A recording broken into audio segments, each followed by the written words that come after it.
Hi, I'm Dr. Wendy, the creator and host of the 1 through 30-day Green Smoothie Challenge.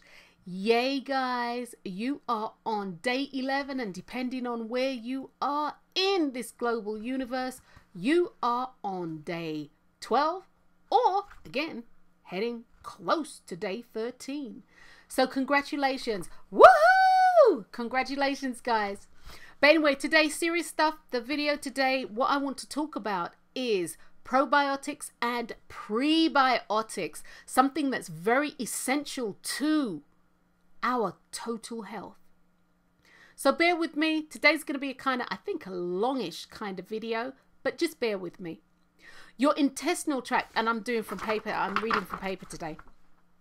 Intestinal tract has both, your intestinal tract, mine, everybody's, has both good and bad bacteria. Microorganisms, also known as intestinal flora.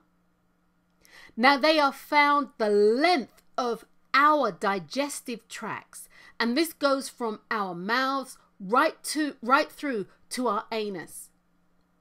Within your digestive tract, you have, or it's purported that you have, between 5 and 7 pounds of intestinal organisms, intestinal bacteria, that actually need to be kept in check, that really need to be kept in check. Now, I believe in addition to a warm, damp, mucus-filled environment, both good and bad bacteria really have to be fed. And also, they are both vying for the same premium gastric real estate. And if they happen to be overfed, or if they happen to be fed more than they need, what they will do is overproduce, and they'll take over the hood. Whoever gets fed the most will take over your gastric real estate. They'll take over the hood. And believe me, it doesn't matter good or bad bacteria, whichever one is sliced.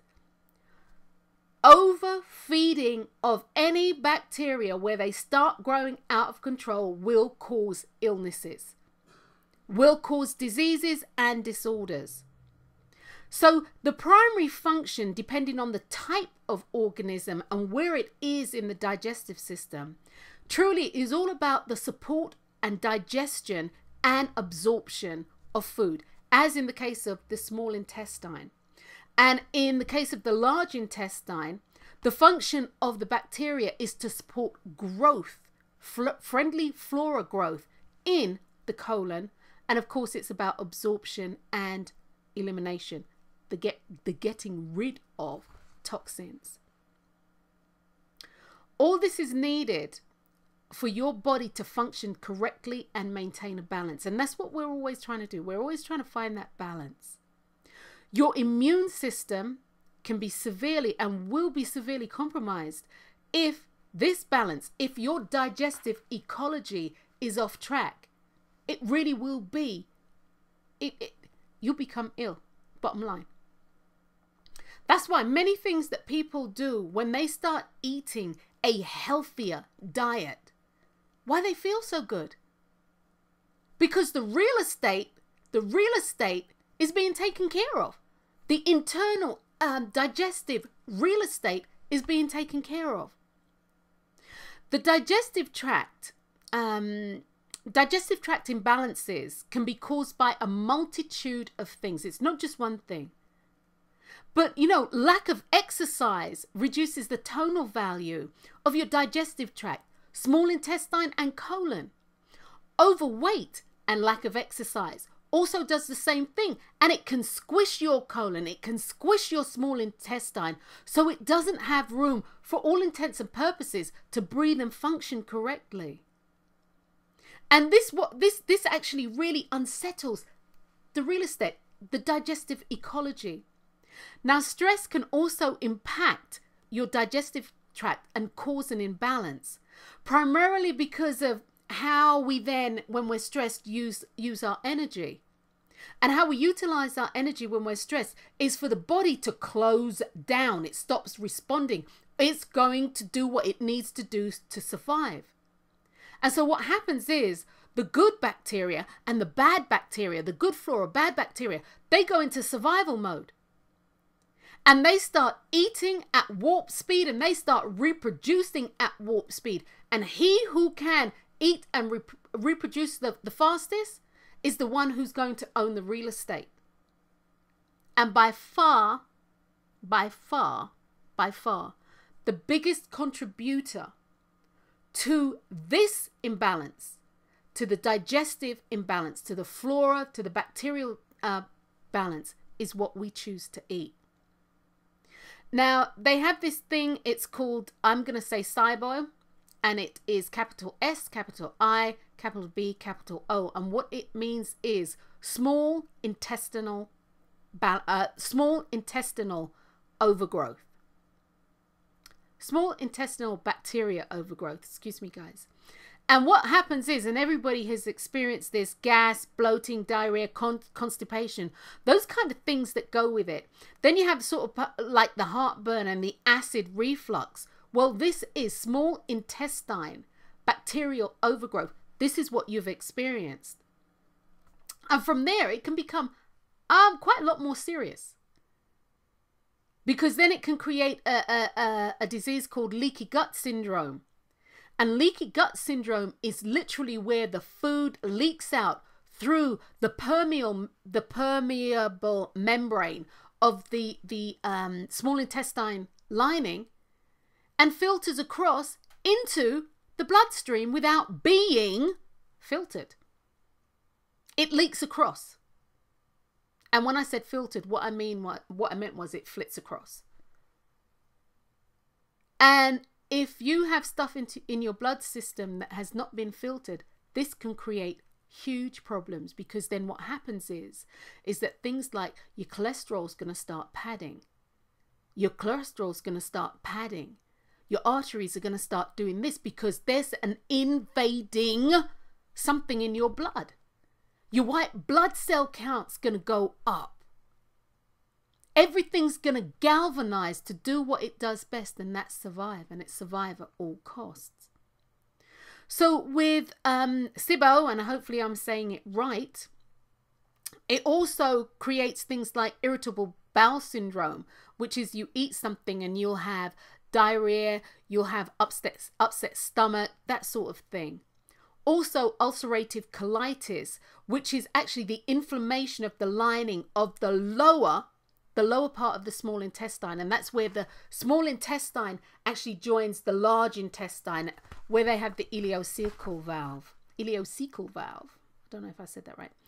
And you have that. And then what happens is malabsorption takes place. Wrong absorption. And from there, this leads to starvation. This is why when you eat a diet that is actually devoid of life-giving foods, you're starving yourself. Not only because of what you're putting in your mouth, but because of the reaction that this stuff has inside you. You're starving yourself. You're starving yourself. And then you have BO, not body odor, but BO, bacterial overgrowth, which would be in the large intestine or the colon. And what will happen with this is you risk, and it normally happens, an increased growth of yeast, which is fed by sugars actually, an increased growth of yeast, an overgrowth of yeast, which nobody wants. And I'm going to address that in just a minute. Parasites, even the word parasites, parasitic enzymes feeding off of you. I mean, that doesn't even sound remotely good. And then with this, with the bacterial overgrowth in the large intestine, you also will experience things where you cannot eliminate waste properly. And again, what happens is that the body will reabsorb and try and filter out that which it can deal with, and then kick back that which it can't, and pray that you eliminate it. And then, of course, with the bacterial overgrowth in the large intestine, you have Crohn's disease, which is an inflammatory disease of the colon. And again, malabsorption takes place, which then leads to starvation. And as I just said, reabsorption of toxic waste that it figures, well, let me just see what I can absorb from this and then kick this back and see if the body will do what it needs to do. Help me out here. And then this leads to ill health, respiratory problems, you name it, allergies, arthritis, because your immune system is suppressed. Your immune system is compromised. Well, one of the things I want to say to you is if you think about a sewer system, the sewer system where you live. No, before I go to the sewer system, yeast, an overgrowth of yeast. If you have ever made bread or ever made anything that requires yeast to rise, think about this rising or think about yeast rising just at will throughout your body. And as you think, and if you've never seen yeast rise, go to YouTube and you know, plug in, you know, bread, making bread, how to make bread. And you'll see a little dough ball actually expand to something fairly huge. Well, this is what's going on inside of you. So if it's growing, what's happening to everything else? If it's growing, what's it doing? And for me, yeast is very parasitic because it takes over. So that being said, where I was going from here was, if you think about a sewer system or the sewer system or a sewer system by where you live, where one of my offices was, I was maybe about 3 miles away from the sewage plant. And oh my God, Las Vegas is hot. Do I need to tell you? On days you'd come outside and you'd be like, oh, oh, very offensive. What was that? It was hot here, or it is hot here. So you think about a sewer system. Think about how important it is to keep it in tip-top condition and working properly. Working properly, functioning correctly. Because if that system breaks down, and a breakdown is when that sewer system backs up. If that system breaks down, if that system backs up, or if you think about countries that don't have a sewer system in place, and this is all research you can do, disease runs rampant. And this applies to your body too. Your digestive tract is part sewer system. And you can also get small intestinal bacteria overgrowth when the colon actually starts filtering stuff back up to the small intestine. This is not a good place to be. And most people actually do really need help with their digestive system. So anyway, as I said, I just wanted to give that as a little background. I'm just going to go on quickly to talk about prebiotics and probiotics. Prebiotics are a fascinating thing to me. It's all about the food. They're a fascinating thing. Prebiotics are, and they say in all the stuff that I researched, that they're non-digestible. And my head just can't get around that. Because if they're non-digestible, what this would mean is that they are a catalyst. And that when you go to the bathroom, the catalyst is something that remains unchanged. So I prefer to go with something that says they are partially digestible. This works for me, okay? Not a scientist. This works for me. So prebiotics for me are partially digestible nutrients that friendly bacteria in your colon use as an energy source. Now the friendly bacteria in your colon are called probiotics. And there you have it. Prebiotics are something that you can eat. Prebiotics are something that you get from food. And I'm going to talk about them in a little bit detail now.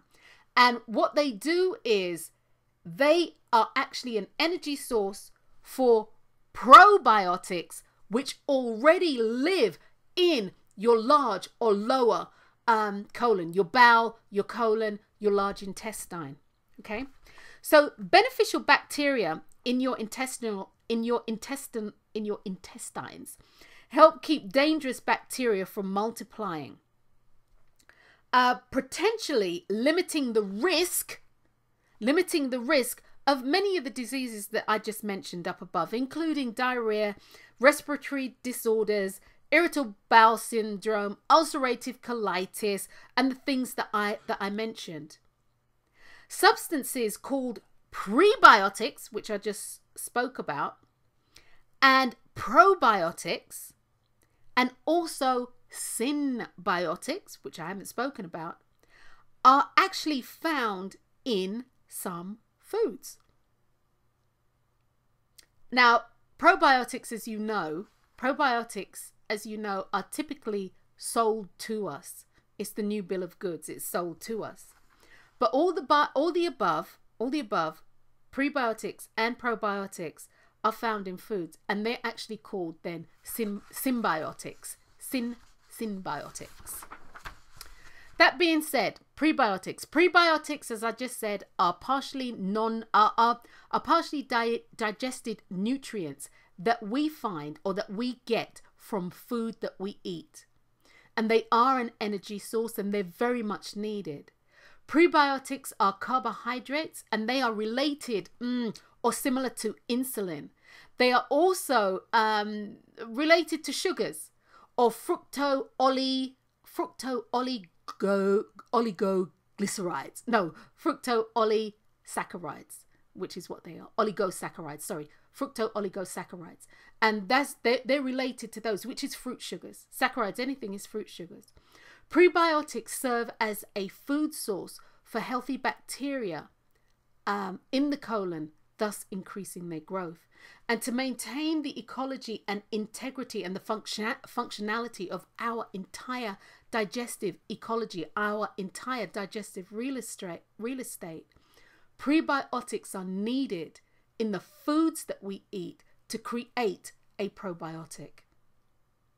To create it. That's bottom line. Without it, the hooligans, the not so friendly bacteria will run rampant, which is happening to most people. This is why after a while, guys, of doing the green smoothie fast, you might feel really, really icky. You might have diarrhea, gas, vomiting. Vomiting, bloating, you name it, tired, chills, sweats, headache, you name it, you mood swings. It's this fight going on inside of you for the bacteria to find their homeostasis, where they find their levels so that you can function the best that you can, so that your healing response is all there. So that being said, that's prebiotics, and I'm going to tell you where you find each in just a second. Probiotics, as I said, probiotics are needed. Definitely, you need the probiotic action because you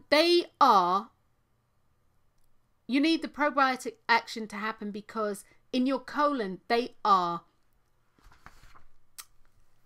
you need the prebiotic action to happen because in your colon are naturally occurring probiotic organisms, which are bacteria usually.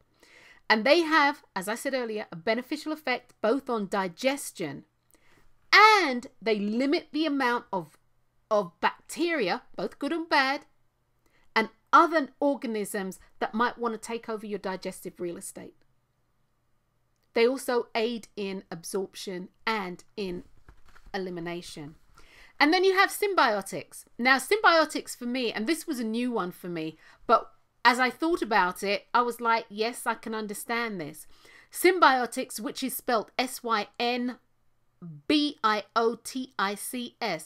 Symbiotics are foods that contain both prebiotics and probiotics. They contain beneficial bacteria and foods on which these bacteria thrive. And some of the more common examples of this will include kefir. And kefir is spelled KEFIR, water kefir, milk or yogurt kefir. And you can have the non-dairy kefir, which is actually made with, you can make it with almonds. You can also make it with coconut but it's the young coconut, not the coconut we use to make coconut milk with. So it has that. It has live cultures and live occurring cultures, might I add, live bacteria, which feeds on the food, which when you eat it, it helps you to produce and create a balance within your digestive ecology. The other thing that has or is a symbiotic food containing both prebiotics and probiotics is something like kimchi, something like sauerkraut, you know, or pickled things that you use salt and sugar to derive the pickle from the natural fermentation of the food. So foods that are rich in prebiotics, natural foods, are grains, legumes, things like broccoli, Brussels sprouts, cabbage, collard greens, kale, radish, swede or rutabaga, turnips, that sort of stuff. And of course, you can always purchase a probiotic. But my thing to you guys is, why would you purchase a probiotic when you can eat,